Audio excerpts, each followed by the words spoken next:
Okay, so the project at hand right now is I'm going to be replacing the shifter motor in this 1999 Honda Foreman. It's got the electronic shift on there, and sometimes it just doesn't like to shift at all. You can hit the buttons up and down and it doesn't do anything, so you have to get out the manual thing out of a toolbox or something and jerk it down by your left foot. So I bought both these pieces on Amazon. I think I spent like 90 bucks on both of them. It was replaced once a couple years ago. It was probably, at this point, probably 4 years ago, and it ended up working after it was replaced. So I'm thinking that the cheap aftermarket parts aren't going to last for very long. And of course, these only have a 1-year warranty on them.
Now, underneath of there, it was kind of hard to see for you guys, but there's a shield that covers this piece of plastic, and it bolts into here, one of the mounting bolts, and then up here.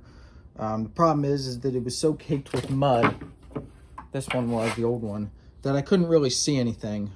So at that point, you're just kind of feeling around for it. It was actually this way. And then this one down here is the only one with the smaller head. I think it was a size 8, and then the rest of these were 10, the other 3 of them.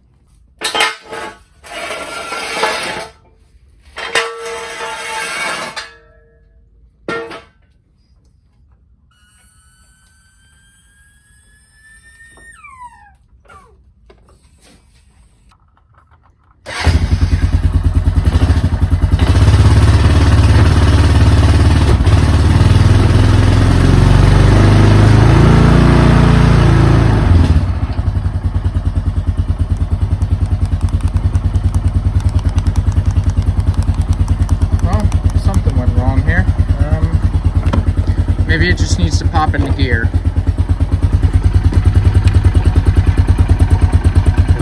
down here.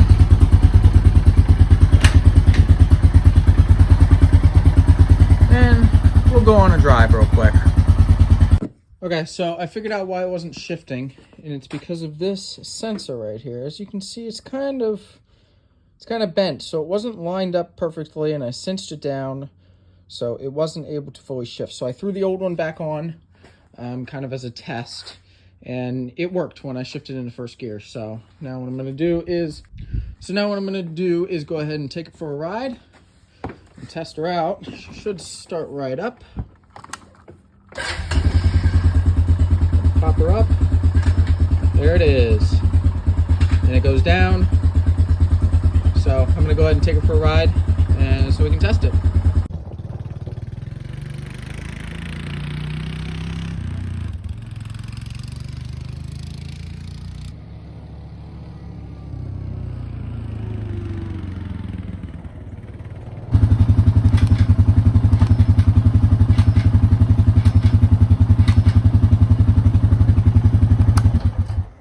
Okay, so that worked good.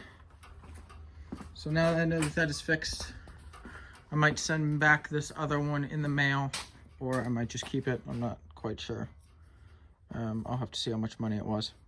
So now what I'm gonna do is adjust the parking brake on it, because this brake here pretty much goes all the way back. And if I'm on a hill with a trailer, or if I'm on a hill with that log splitter, it'll just push me down the hill.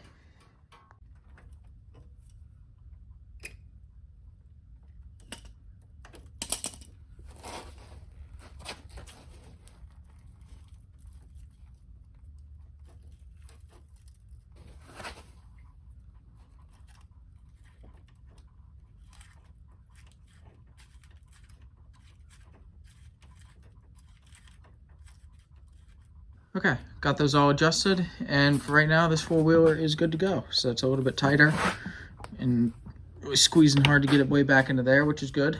These back brakes haven't been actually changed. The pads themselves haven't been changed since it was bought, which was back in, Dad bought this new back in '99. So in the next video with this thing, hopefully I will be installing a winch, because I'm planning on making a homemade snowplow. So that's gonna be all for this one. I will see you in the next video.